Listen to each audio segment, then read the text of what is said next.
पता है दिनांक 1/3/2025 को नसीराबाद सदर थाना क्षेत्र में भटियाणी गांव में एक 65 साल की महिला की हत्या की वारदात हुई थी, जिसके साथ लूट के तथ्य भी सामने आए थे। उसके कानों में पहने हुए कुंडल और गले में पहना हुआ एक पेंडेंट, वो दोनों चीजें की साथ में लूट हुई। जैसे ही घटना के तुरंत बाद हमने टीम गठित की और टीमें गठित करने के बाद हर संभव प्रयास किया गया कि किस प्रकार से इनको ट्रेस किया जा सकता है, जिसमें बहुत से सीसीटीवी चेक किए गए, टेक्निकल जो भी इंटेलिजेंस है वो डेवलप की गई, और इसके साथ साथ जो ऑन ग्राउंड इंटेलिजेंस के ऊपर भी हमारी पूरी टीम काम कर रही थी।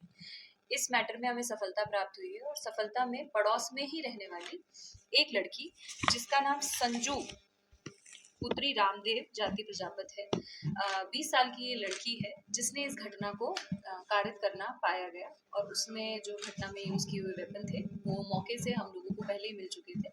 आगे जो इसका अनुसंधान है वो जारी है। घटना कारित करने का जो कारण है वो पैसों की कमी ही है। वो उसको शौक पूरे करने के लिए जितने उसे पैसे चाहिए थे उतने उसके पास नहीं थे, तो उसको जो एक वृद्ध महिला जो दिन के समय अकेली रहती थी वो एक सॉफ्ट टारगेट लगी और उसको उसने टारगेट करके इस प्रकार की घटना को अंजाम दिया है।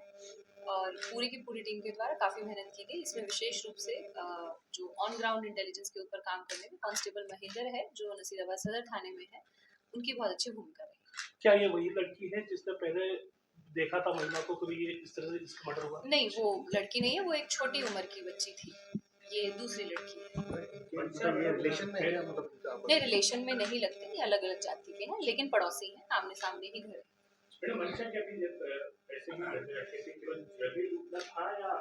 नहीं, उसको पैसों का ही था मंशा। वो 20 साल की लड़की है, कोई हार्ड एंड क्रिमिनल नहीं है, तो उसे संभवतः उसे समझ नहीं आया होगा कि ये भी एक तरीका हो सकता है, अलमारी में से भी पैसे निकाले जा सकते हैं। बाकी उसके अनुसंधान से और ज्यादा क्लियर हो जाएगा, बट जो पर्पस रहा वो पर्पस जो है वो ग्रीड ही है, लालच के कारण और लूट की मंशा रखते हुए ये घटना कारित की गई। पूरी वारदात में ये अकेली ही थी, इसके साथ में और भी कोई?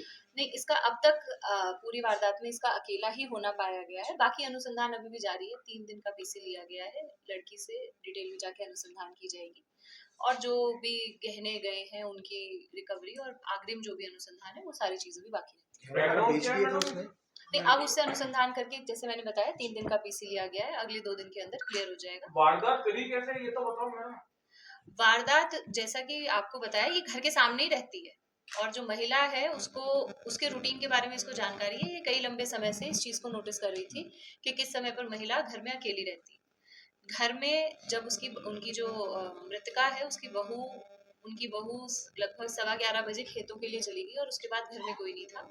तो ये तुरंत इसने इस तरीके से उनको अकेला पाके और इस वारदात को अंजाम दिया। और क्योंकि घर सामने ही है तो भागना भी कोई इशू नहीं था। हम लोग लंबे समय तक, हमारी पूरी डीएसटी की टीम और कई थानों की टीम लंबे समय तक सीसीटीवी खंगाल रही थी कि हो सकता है कोई बाइक से आया हो सकता है कोई गैंग हो।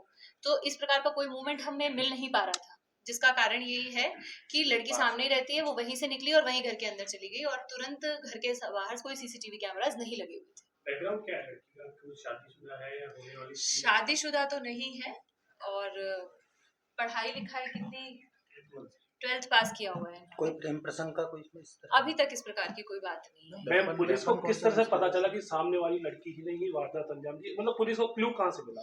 जैसा कि मैंने आपको बताया, हम मल्टीपल स्ट्रीम्स पे काम कर रहे थे। हमारी एक टीम जो है, 4-5 टीमें हमने सीसीटीवी फुटेजेस देखने के लिए बना रखी थी।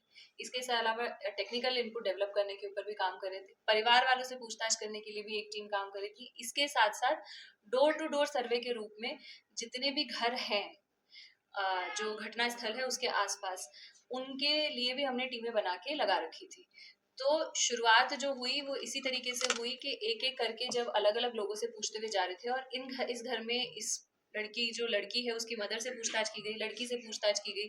फिर जो हमारे पास एविडेंस थे उससे ये भी क्लियर था कि टसल हुई है, तो जो अभियुक्त होगा उसको भी चोट के निशान होने चाहिए। तो that was also an indication, क्योंकि उसको कुछ खरोचे भी थी।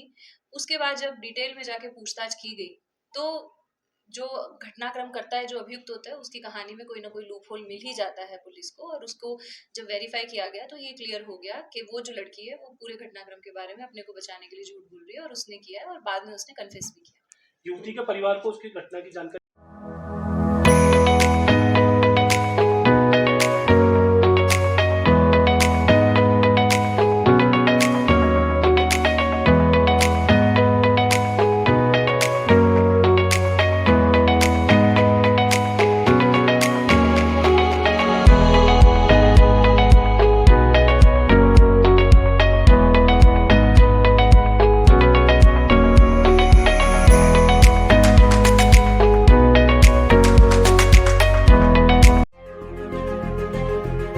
गणपति मोबाइल एक्सेसरीज पॉइंट, जहां आपको मिलेंगे सभी कंपनियों के mobile cover, headphones, chargers, wireless chargers, gorilla glass protection और भी बहुत कुछ। तो देर किस बात की, अभी चले आए गणपति एक्सेसरीज पॉइंट, केसरगंज गोल चक्कर के पास, पड़ाव, अजमेर।